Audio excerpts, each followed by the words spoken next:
The siege of Oakhaven did not look like a villain kicking down a door.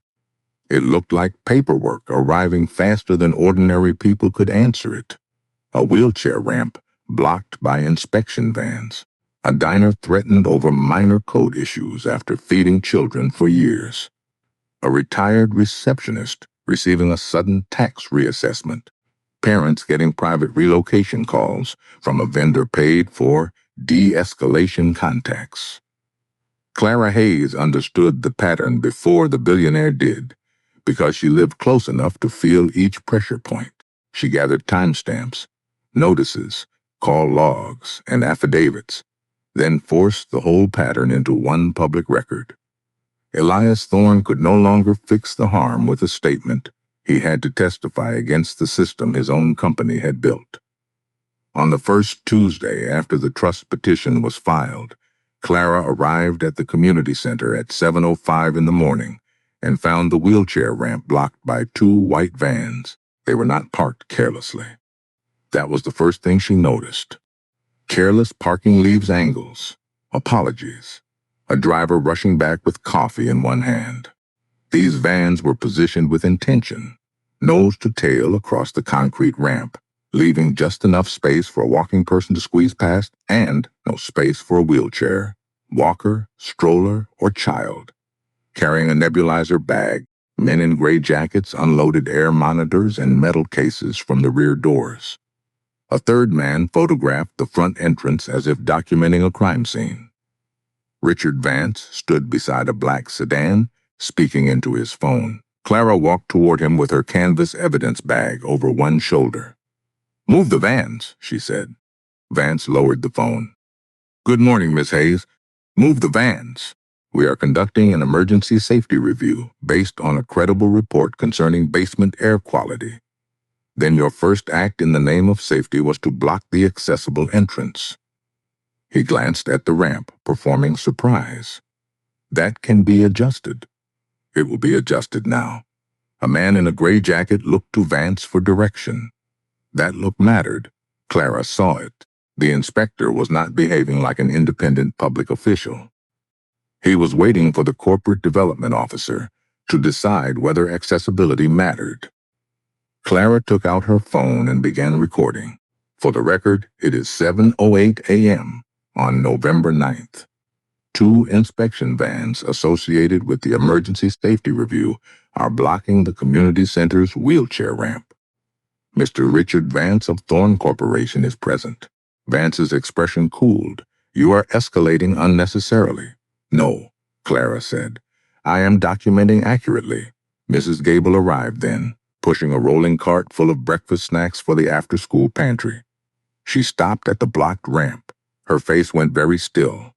"My left knee does not do stairs before 8, she said. One of the gray-jacketed men muttered, "Mom, this is temporary. So was the Great Depression." Mrs. Gable replied, "Move the van." They moved it. That small victory did not make the day easier. It only revealed the method. The inspection team entered with a notice issued by a county environmental subcontractor newly retained for rapid response safety assessments. The notice referenced an anonymous complaint alleging mold, poor ventilation, and unsafe basement occupancy. The basement did have problems. Clara had never denied that. The dehumidifier was old. The ventilation needed upgrades. The walls carried the history of a building patched by grants and volunteer labor. But the sudden emergency framing, arriving days after the trust petition, was not neutral concern. It was pressure. Clara asked for the inspector's authority, scope, and complaint number. The lead inspector gave her the first two, not the third. She wrote that down. She asked whether the county health department had been notified, given its role in the respiratory support program. He said he was not sure. She wrote that down.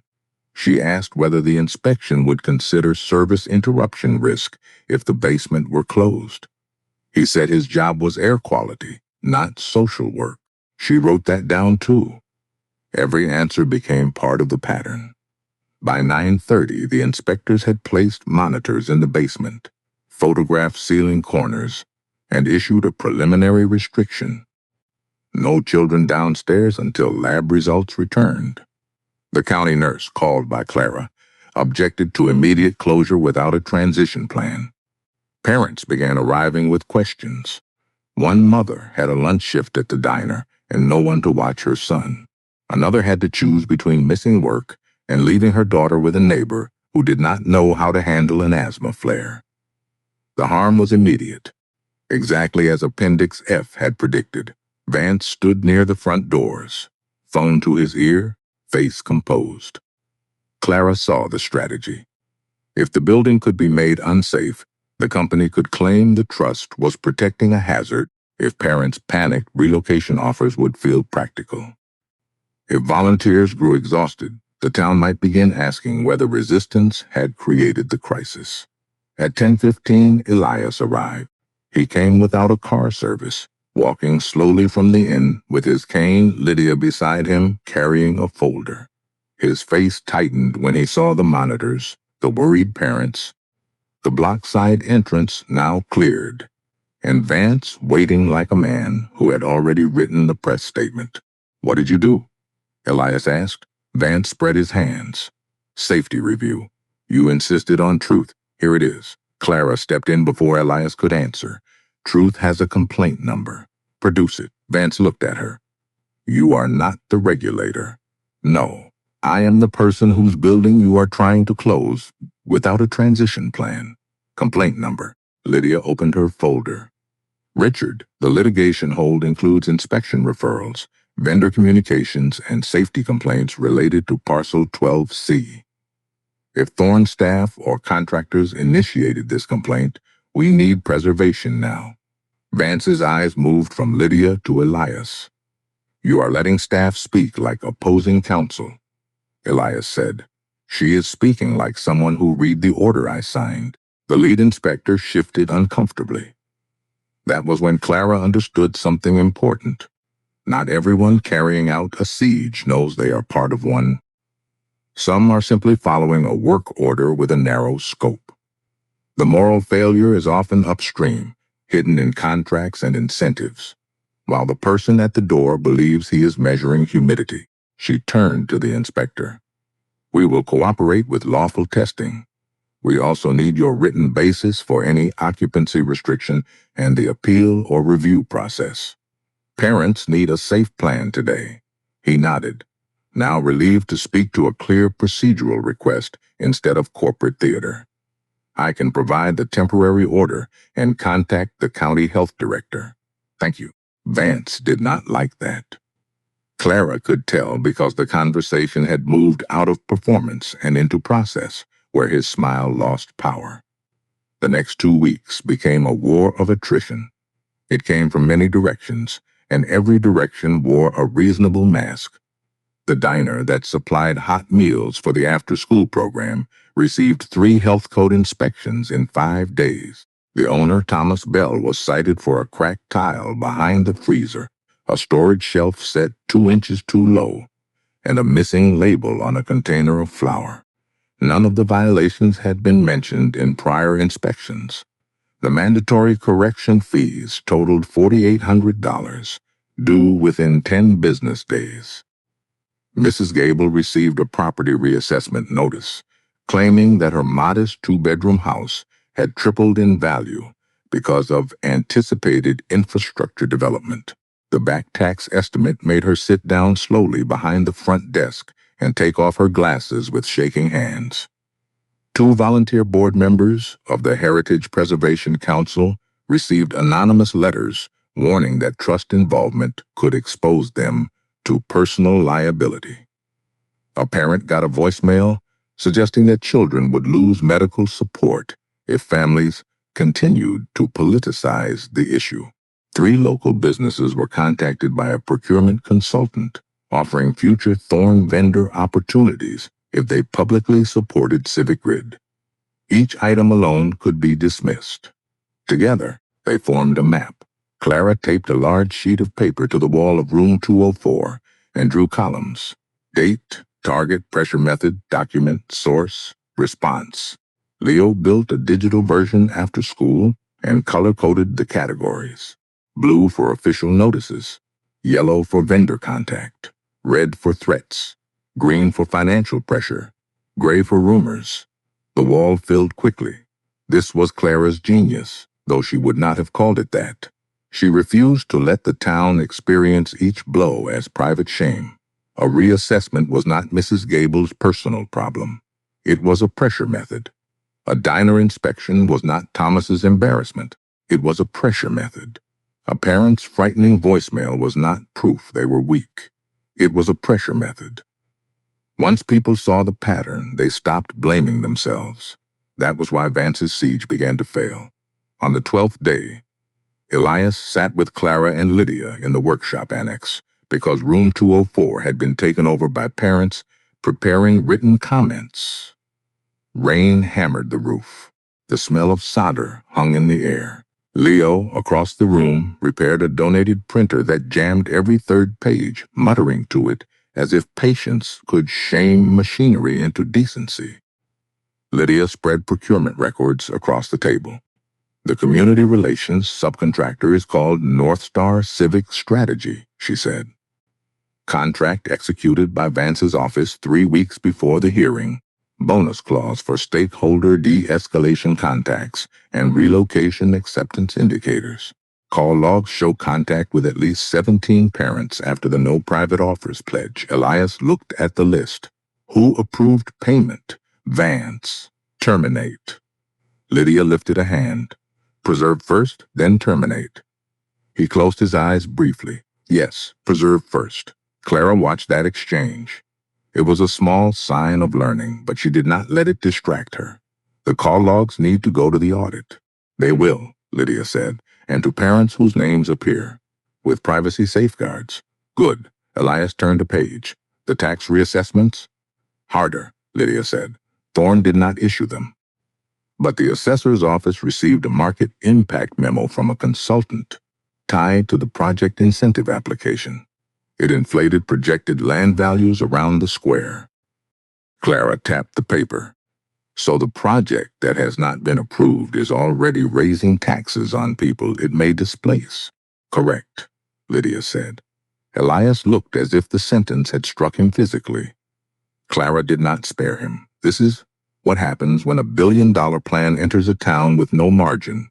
People start paying for your future before they have consented to it. Leo's printer coughed, spat out a page, and jammed again. He looked up. That should be on screen. Clara almost laughed. Elias wrote the sentence down. People start paying for your future before they have consented to it. By the end of the meeting, they had identified the next procedural move, a public record hearing, before the county's Joint Committee on Planning, Health, and Economic Development. Miriam Patel filed the request with supporting evidence. The committee could not decide the entire project, but it could subpoena records from county contractors, require testimony under oath, and recommend suspension of local incentives pending audit. Vance tried to stop it. He called committee members. He framed the hearing as anti-business theater. He warned that investors might withdraw. He suggested Elias's medical condition had made internal governance unstable.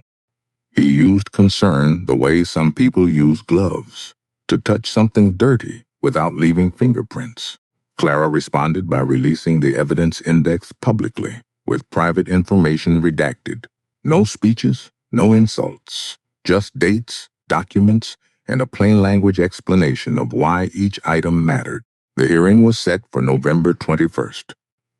On the morning of the hearing, Oakhaven woke under a pale sky and hard frost.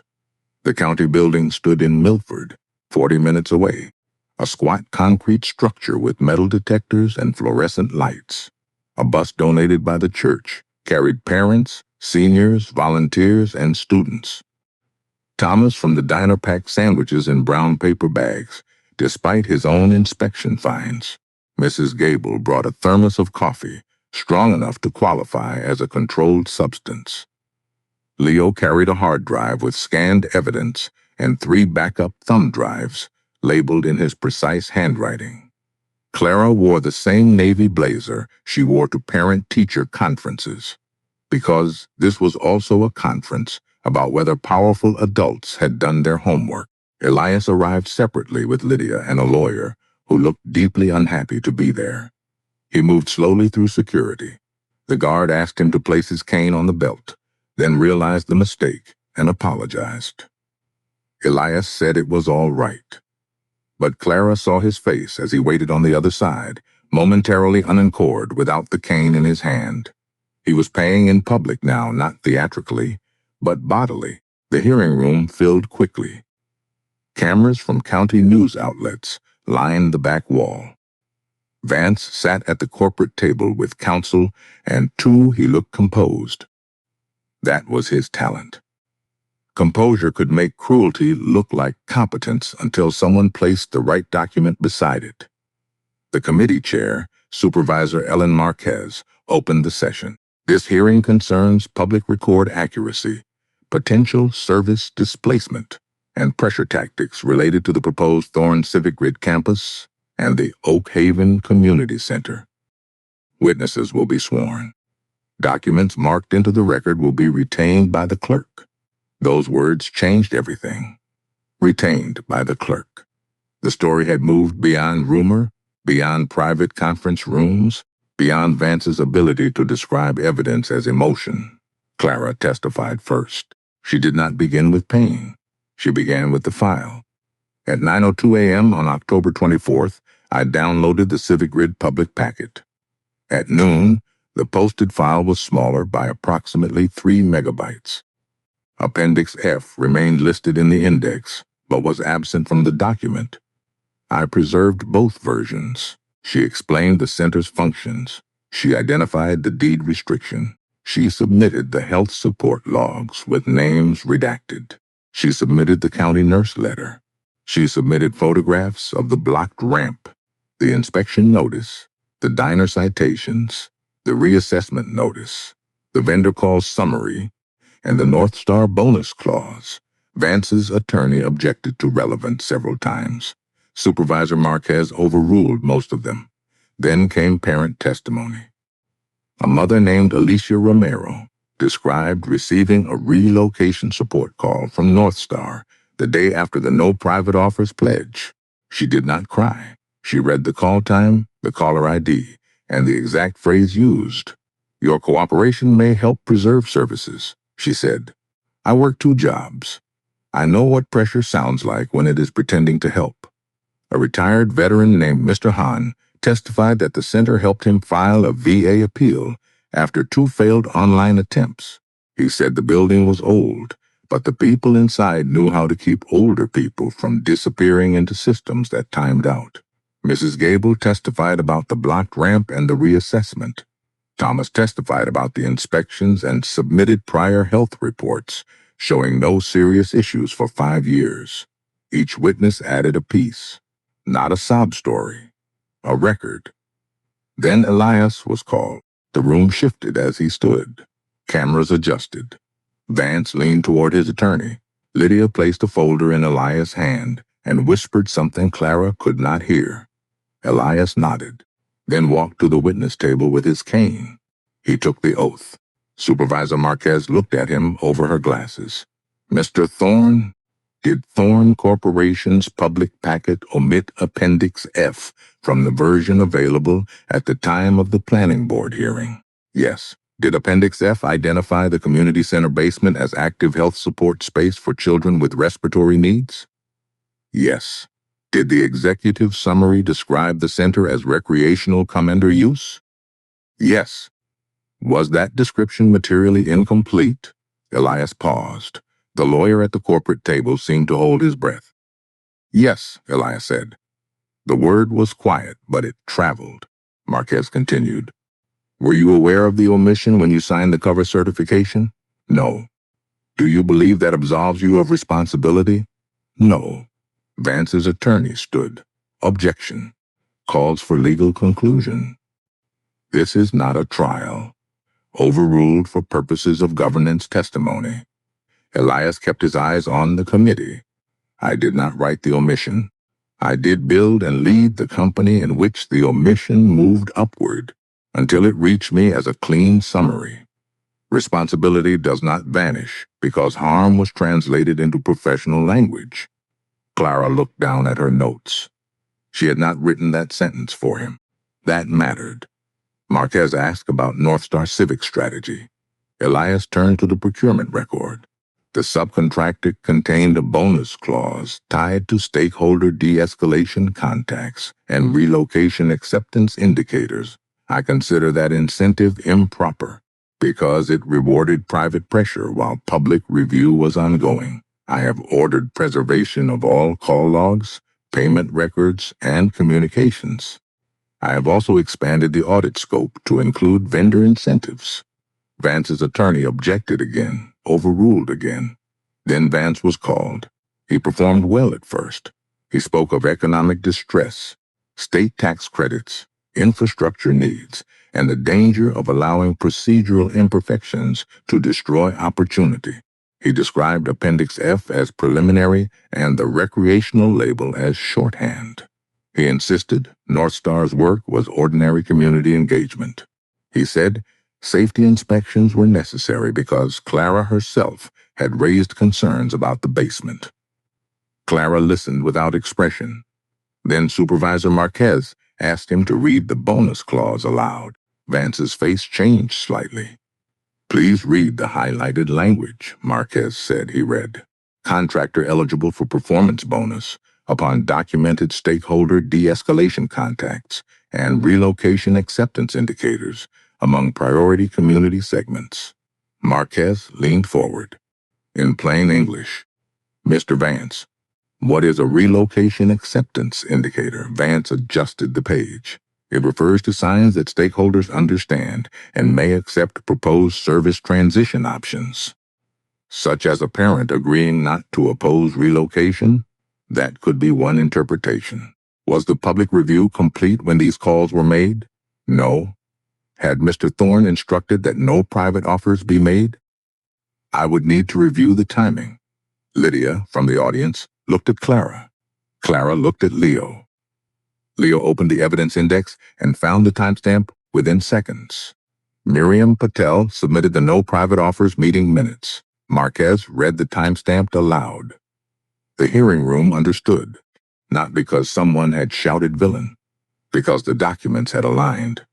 The final witness of the day was Dr. Karen Mills, the county health director.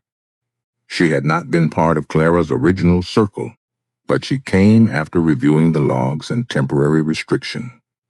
She testified that closing the basement without a transition plan created foreseeable risk. For medically vulnerable children, she did not defend the building's ventilation. She named its problems plainly. Then she added the sentence that broke the corporation's safety argument. An unsafe condition should trigger a funded corrective plan, not opportunistic displacement. By 5:30, the committee recessed for deliberation. The hallway outside filled with exhausted people eating diner sandwiches from paper bags. Clara stood near a window, rubbing her temple. Leo handed her water. You did it, he said. We did the record, she answered. They decide what to do with it. Elias approached slowly. He looked drained, older than he had that morning. Miss Hayes, he said. Clara waited. I need to tell you something before the committee returns. The board has voted to place me on administrative leave pending governance review. Lydia's mouth tightened. She had known Clara could tell. Can they do that? Leo asked. Yes, Elias said. They control the board. I control what I testified to under oath. Clara looked at him. What happens to the repair framework? If the committee orders incentive, suspension, and audit, it survives outside my authority. If the court accepts the trust petition, it survives outside me. That was your point. Yes. I hated it when you made it. I assumed. He almost smiled. Then his face slackened, the brief vacancy returning. He looked down at the folder as if trying to remember why he held it. Lydia stepped closer, but did not touch him. Elias, Clara said, steady and clear. You just testified. The record holds it. He blinked, found her face, and nodded. The record holds it. At 6:10, the committee returned. Supervisor Marquez read the preliminary order. First, the committee recommended immediate suspension of local tax incentives for the Civic Grid project pending completion of an independent audit. Second, it referred the Appendix F omission and vendor pressure evidence to the State Attorney General's Charities and Consumer Protection Divisions, the State Environmental Agency, and the County Ethics Office. Third, it directed the County Health Department to develop, within 10 days, a funded corrective plan for the community center basement, prioritizing ventilation, dehumidification, and safe temporary space without service interruption.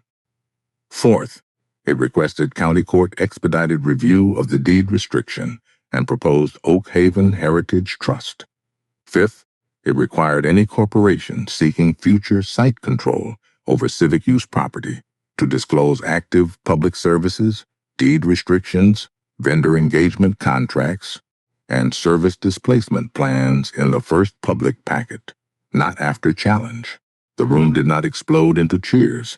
Some people cried quietly. Thomas lowered his head. Mrs. Gable whispered, "About time." Clara closed her eyes for 1 second, then opened them. Relief was dangerous if mistaken for completion, but this was not nothing. The machine had been forced to stop and read. Vance left without speaking to anyone. Elias remained seated, one hand on his cane, looking at the committee order as if it were both a defeat and a mercy. Outside, cold night settled over Milford. The bus loaded slowly. Parents checked on children. Seniors climbed the steps with help. Leo packed the evidence drives. Clara stood on the courthouse sidewalk, watching breath rise from people's mouths in pale clouds. Elias came out last. Reporters moved toward him, asking whether he had been pushed out, whether Thorne Corporation would sue, whether the project was dead. He lifted a hand. "I will make a fuller statement through counsel," he said. "But today the public record became more accurate than my company's summary. That should have happened before a teacher had to force it." Then he stepped back. It was the right length, not a redemption speech, not a campaign for sympathy, just a correction. On the ride home, the bus was quieter than expected. Winning a procedural order does not erase years of decline, medical bills, broken cars, or unpaid hours. It does not transform a town into a fairy tale, but it can shift the weight. It can tell ordinary people that what happened to them was not private failure. It was a pattern, and patterns can be challenged when they are documented. At the center that night, Clara, Leo, Mrs. Gable, Miriam, Lydia, and a few volunteers returned the evidence binders to room 204. Someone had left the space heater on low.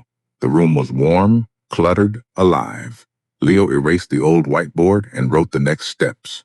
10-day health plan, court hearing date, audit scope, parent noter, trust charter revisions.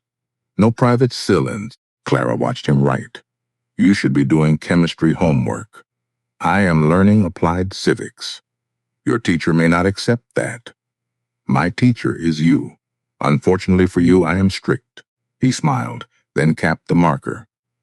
Elias did not come inside that night. He stood for a while across the street with Lydia, looking at the center. Clara saw him through the window. She did not invite him in. Not because she wanted to punish him, but because the town needed one night where the story belonged to itself. Lydia looked toward the window and gave a small nod. Clara returned it. The next morning, headlines appeared across county papers. Public hearing suspends civic grid incentives. Hidden appendix sparks state review. Oakhaven teacher challenges billion-dollar development. Recor. The third headline irritated Clara. She did not want to be the whole story. So she called the reporter and corrected him. "This is not about a teacher challenging a billionaire," she said. "It is about a community proving a support system was erased from a public file. Please name the evidence." The corrected online subheading appeared 2 hours later. Evidence included a missing appendix, a deed restriction, health support logs, and vendor call records. Clara printed it and put it in the binder, because even headlines could be repaired. Over the following days, The siege weakened but did not vanish. The reassessment office agreed to review notices issued around the square. The diner fines were stayed pending investigation into inspection selection. North Star Civic Strategy produced call logs under threat of subpoena. Vance resigned from his development role 2 weeks later, though his statement cited strategic differences and said nothing about children, ramps, or omitted appendices. The board announced an independent governance review, carefully avoiding the word wrongdoing. Elias remained on administrative leave, publicly diminished, privately more useful than he had ever been, because he no longer controlled the narrative. He supplied records. He signed declarations while he still could. He sat for interviews with auditors. He answered, again and again, the questions he had once paid others to filter. Why was Appendix F removed? Who approved the summary? What did the board know? Which incentives were tied to the December deadline? Which vendors were rewarded for relocation acceptance? Each answer cost him some part of the empire's loyalty. Board allies stopped calling. Old friends sent cautious messages about rest and health. Financial outlets speculated about succession. Investors complained about uncertainty. The Thorn name, which Elias had hoped to make permanent in stone and steel, became attached to state review and community pressure. And yet, in a strange way, he slept better above the noise than he had slept inside certainty. One afternoon, he visited the workshop while Leo was sanding a cedar box. Dovetail, Elias said. Leo looked up. You know joints? A long time ago, someone tried to teach me. Did you learn? I learned enough to resent it. Leo handed him a scrap piece and a pencil. Then start over. Elias stared at the wood. My hand shakes. Then mark slow. It was not pity. It was instruction. Elias sat. He marked the line badly. Leo corrected the angle. They worked without speaking for several minutes. Billionaire and boy bent over scrap wood while, in the main building, parents met with the county health director about temporary ventilation units. Clara passed the open door and saw them. She did not stop. She did not need to turn the moment into meaning. Some repairs are small enough to remain private and still matter. On December 12th, County Court issued a preliminary order confirming that the deed restriction remained active and that any change in use required full public review. The same order allowed formation of the Oakhaven Heritage Trust as interim protector of the center's civic mission pending final charter approval. The trust would not own the building immediately, but it would hold enforcement rights, receive maintenance funds through independent channels, and require public reporting on any proposed development impact. It was not glamorous. It was powerful. The center now had a legal spine. The first trust board meeting took place in the main room under fluorescent lights. No champagne, no ribbon cutting. The board included Clara, Mrs. Gable, a parent from the basement program, Dr. Mills as non-voting health advisor, Thomas from the diner, Mr. Hahn representing seniors, Miriam Patel as counsel, and Leo as youth representative after he argued that young people used the building and therefore deserved a vote. The charter passed unanimously. It prohibited naming rights from any donor connected to a disputed development. It required annual public reporting. It created a maintenance reserve. It required conflict of interest disclosures. It mandated that emergency service relocation plans be written before renovation or closure, not after. Elias attended as a witness, not a board member. At the end, Clara asked if he wished to speak. He stood carefully, only briefly. Years ago, I believed legacy meant building something with my name on it. Today, I understand that a better legacy may be a structure that prevents my name from controlling what should belong to the public. I support this charter. He sat down. That was enough. No one applauded immediately, and that quiet restraint gave the moment its weight. Late that evening, after the room emptied and the folding chairs were stacked against the wall, Clara stayed behind with the new charter spread open on the table. Her hand hovered over the final page, not because she doubted the work, but because she understood what signatures can cost when powerful people decide to make truth expensive. Mrs. Gable turned off the coffee urn. Thomas swept crumbs from the floor.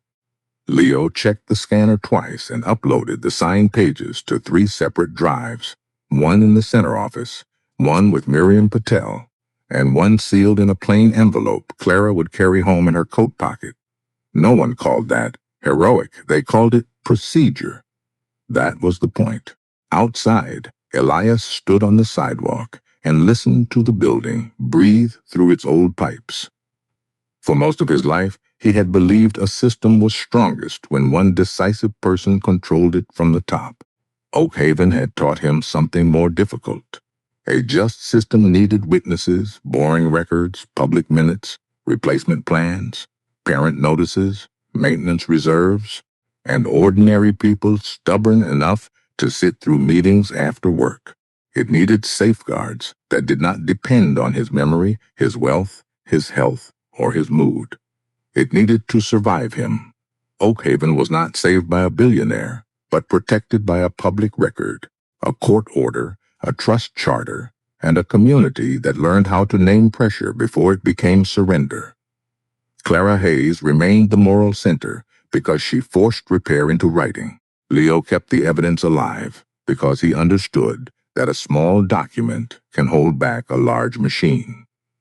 Elias Thorne paid with authority, reputation, and the comfort of being obeyed. And the community center, old and imperfect, remained open under a new rule that power should have known from the beginning.